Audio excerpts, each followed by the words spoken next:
They say crime doesn't pay. But for one man, deception was an art, and for a while, it made him rich. This is the story of Steve Comisar, the con artist who fooled thousands, evaded the law, and left a trail of deception that still fascinates today.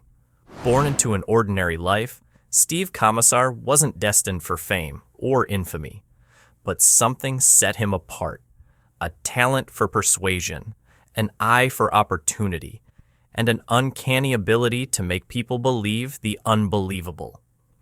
The most successful con artists are not just liars, they're master storytellers.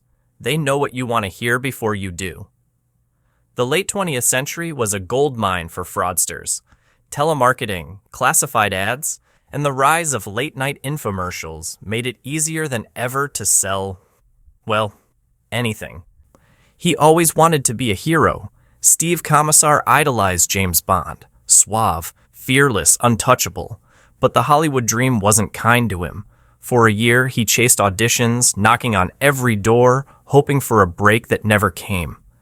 And then one day, rock bottom arrived. No money, no food.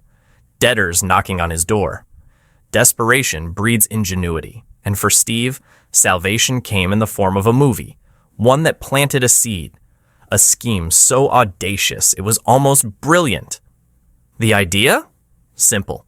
Offer people jobs, real high-paying jobs. But there was a catch. An advance payment was needed to secure a spot. A small investment, he assured them, for a golden future. And he was convincing, dangerously so. His words dripped with confidence, weaving illusions so airtight that even the skeptics fell for it. But greed doesn't stop at one con. Steve expanded. Fake investments, bogus products. If it could be sold, he'd find a way to sell it, no matter how real it wasn't. And for a while, the show went on. Every great illusion has an expiration date, and Steve's, it came with a single phone call, one he never should have made. He had conned the wrong person, and just like that, the empire crumbled. The money? Gone. The trust? Shattered. The reputation? Reduced to infamy. A man who spent his life pretending to be someone else, now forced to face the one role he could never escape, his own. But Steve wasn't just a scammer. He was an artist, a survivor, and prison. That was just a rebranding opportunity. Locked in a cell, he watched and learned. He saw how society adored redemption stories, how fallen men could rise again, not as villains, but as heroes. Preachers, politicians, self-help gurus, the world forgave those who repented, sometimes even rewarded them. And that's when it hit him. If he couldn't scam people directly, he'd do it indirectly. He'd sell them the one thing every con man needs: trust. Steve became Brett Champion, the reformed swindler, the insider who would teach the world how to avoid fraud. It was perfect. Who better to spot a con than someone who had run them all? While still in prison, he wrote a book, positioning himself as a former master manipulator who had seen the error of his ways. He filled the pages with cautionary tales, sprinkled just enough truth to sound credible, and wrapped it all in a redemption arc. By the time he walked free in 1997, he had an entirely new brand. He wasn't just another ex-con, he was an expert. TV producers couldn't get enough of him. He appeared on The View, CBS News, and countless other programs, charming audiences with his smooth-talking wisdom. He warned people about scams, the very ones he had once perfected. And the irony? Every TV appearance, every book sale, every public speech was a scam in itself. Redemption sells. The worse your past, the stronger your comeback. And Brett Champion had a PhD in manipulation. He played the role perfectly, humble yet confident, remorseful yet knowledgeable. He wasn't just a fraudster, he was the fraud expert.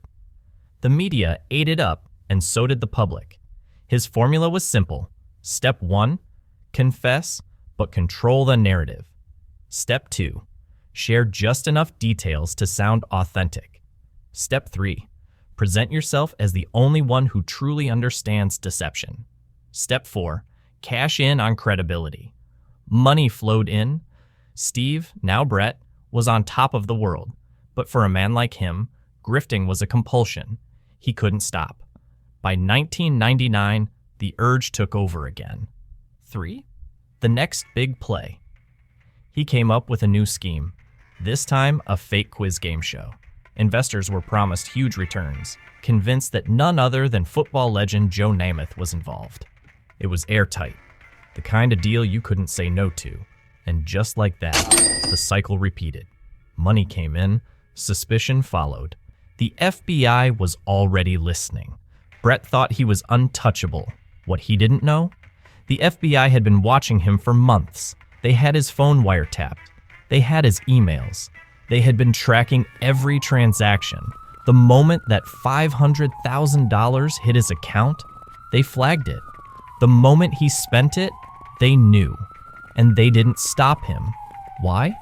Because the best way to catch a con artist is to let him run. Let him get comfortable. Let him think he got away with it. And Brett? He strutted around town in his Corvette, convinced he had pulled off the perfect crime. And when the time was right, they moved in. Brett got the exact same treatment. They swarmed. Black SUVs, federal agents, guns drawn. Brett barely had time to blink before his face hit the pavement. Handcuffs. Game over. And his beloved Corvette? Towed away as evidence. The end of the illusion. Brett Champion thought he was the smartest guy in the room. But here's the thing about con men. They always forget the golden rule. The house always wins. This time, no rebranding, no comeback, no next scam. Just a cold, hard prison cell. Again. Prison should have been the end of Brett's story. But grifters, they don't retire. Even behind bars, he found his next mark. A woman. Desperate.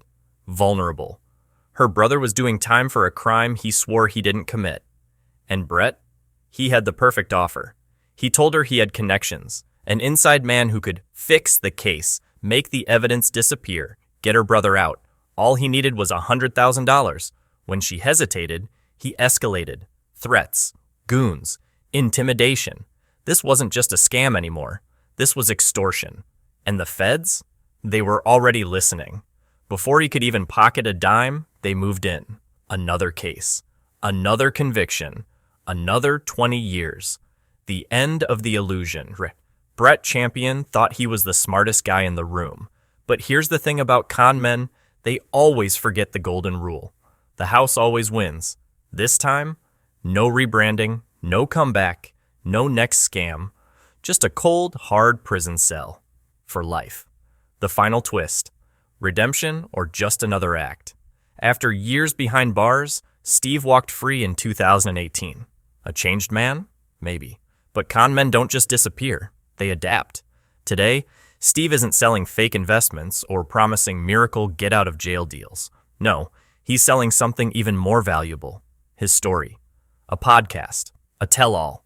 A backstage pass into the mind of a scam artist. Episode after episode, he unpacks his crimes with eerie nostalgia. He talks about manipulation like it's an art form. About lying like it's a science. Listeners eat it up. Is he truly reformed? Or is this just another con, one last scheme where he controls the narrative? Well, only time will tell.